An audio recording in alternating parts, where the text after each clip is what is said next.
का हमारा टॉपिक है single displacement reaction and double displacement reaction. Single displacement reaction किस तरह से डिफरेंट है डबल डिस्प्लेसमेंट रिएक्शन से। सिंगल डिस्प्लेसमेंट रिएक्शन में ये होता है कि हमारे पास दो रिएक्टेंट प्रेजेंट होते हैं, एक रिएक्टेंट सिंपल है और एक रिएक्टेंट में दो एटम प्रेजेंट हैं। अब इसमें जो एक सिंगल रिएक्टेंट है वो ज़्यादा रिएक्टिव है, this is more reactive as comparison to the other one. Like B से ज़्यादा रिएक्टिव है A, B is less reactive as compare to the A.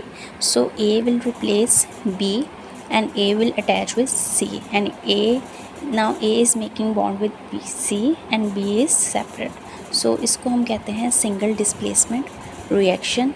A ने अपना एटम जो है A ज़्यादा रिएक्टिव होने की वजह से C के साथ बॉन्ड बना लेगा और B जो है वो साइड पे आ जाएगा।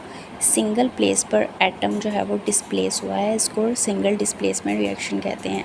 इसकी एक एग्जांपल ये भी है, जैसे कि Mg plus A aluminium plus aluminium chloride. Now Mg is more reactive as compared to aluminium, so Mg will make a bond with chlorine and aluminium will be on side.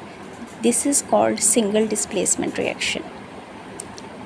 अब हम आ जाते हैं double displacement reaction पर। Double displacement reaction में atom जो है ये होता है कि दो जगह पर एटम डिस्प्लेस होते हैं। सिंगल डिस्प्लेसमेंट में हमारे पास एक रिएक्टेंट सिंगल था और एक रिएक्टेंट जो था वो उसमें दो एटम थे। इसमें दोनों रिएक्टेंट में दो दो एटम प्रेजेंट हैं। अब ये दोनों एटम जो हैं एक दूसरे के साथ अपनी पोजीशन को डिस्प्लेस करेंगे, जैसे कि Pb कंबाइन हो गया CO3 के साथ और सोडियम जो था वो चला गया NO3 के साथ।